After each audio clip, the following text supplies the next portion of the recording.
Welcome all to Simplicity Bible. It's Victoria speaking, and I'm so excited to talk about this topic today of the art of doing nothing. So recently I had taken a trip away and I've spent a few days with friends and then a few days by myself, and it was absolutely brilliant. But the days by myself is exactly what I want to discuss, and how it has helped me reflect on how to simplify my life, and how to minimalize, or is that such a word? How to have less distractions and less stress. So here goes. So the days that I was by myself, I was completely out of my comfort zone because I realized that essentially I'd taken myself out of my daily routine and I had to deal with myself. And for a lot of people, including myself, it was a very bizarre, strange kind of thing. I'm very comfortable with being, with having my own company. However, what really highlighted to me, and a thing that I could address within my life, is doing less. Now, throughout the days, it was an eye-opener to really get into the swing and the pace of life, the reality of life outside of the city of London, outside of the routine here that I have, and all the stresses that come with it. So I wanted to share with you a few ways in which I have cultivated the art of doing nothing, and how it's helped me improve my life balance especially, and how it has made me see things from a different perspective to improve and reduce the distractions in my life.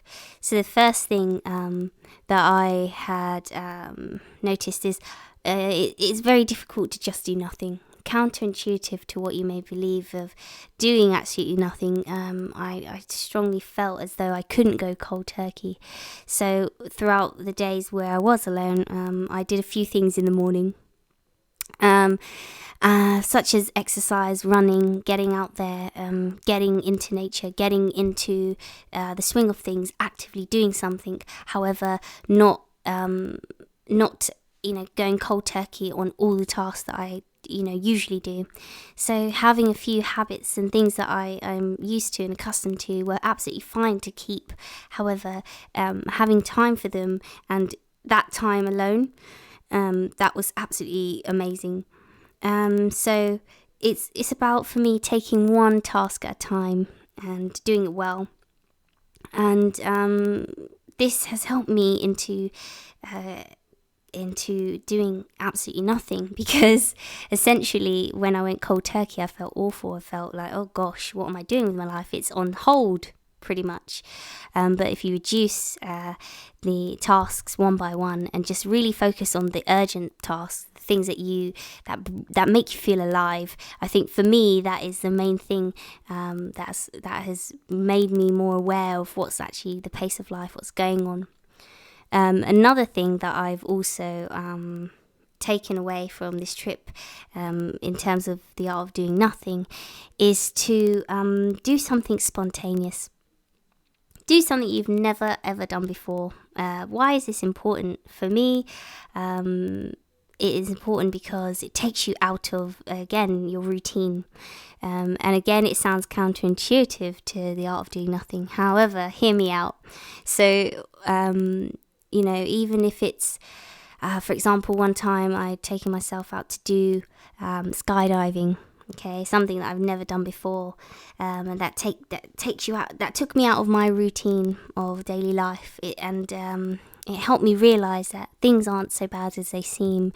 If you take yourself out of a stagnant routine and into a new world, it almost takes you out of your comfort zone. It forces you to think about the here and now.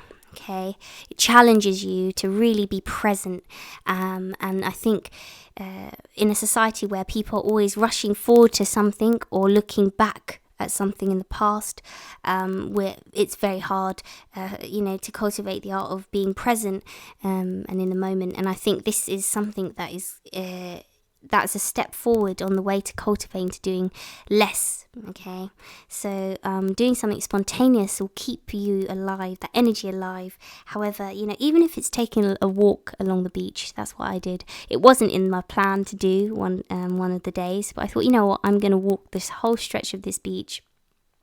I'm going to get to and fro, and I'm not going to feel bad about it, and I'm going to take my time. And so what that does is it keeps you into the rhythm of the reality of life and not so stressed about everything else outside of it. And that, for me, the spontaneity of doing something else really takes you into the sync of the reality of life, what's going on now. And for me, it's also helped me to see exactly the imbalances of what's happening in my own life and how I could gain more balance, and certain areas that I give more time to that I shouldn't, and certain areas that I should give more time to that I don't. The certain things that I don't give enough time to that I should. So it's, again, when you have to do something spontaneous, it makes you feel alive, but it also helps you to really see where your focus and priorities are. And for me, that helps me personally on the way to cultivating to doing less and really prioritizing. So less is really more. And that's another way. And thirdly, one thing that I know is a key area for many people that in this day and age is a switch off, completely turn off. When was the last time you turned off the phone or your laptop or any electronic device that you own or possess? Now, this for some people is very hard. For me, it was hard for the first couple of days because I'm always switched on, always talking to people, giving my time, and all these distractions, the immediate distractions, take you away from the urgent stuff. And this is also something that I've learnt, that if you want to have a less distracted life, really try and learn to really take the time to turn the electronics off, do something authentic in the real world, apart from the virtual world. And I can't stress this enough. It's just something that a lot of people don't do these days. They don't switch off, turn off, and that's half of the reason for their stresses, because they're constantly on the box, on the internet, on the phone, looking down.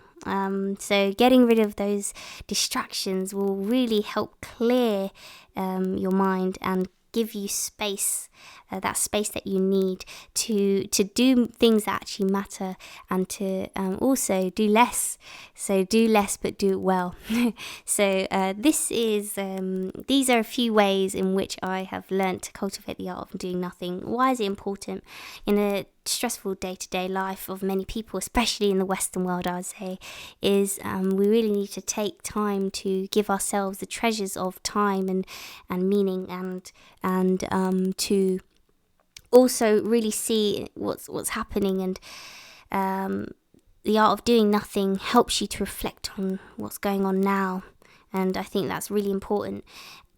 Having simplicity with action fused together, I think, is something that creates a magic.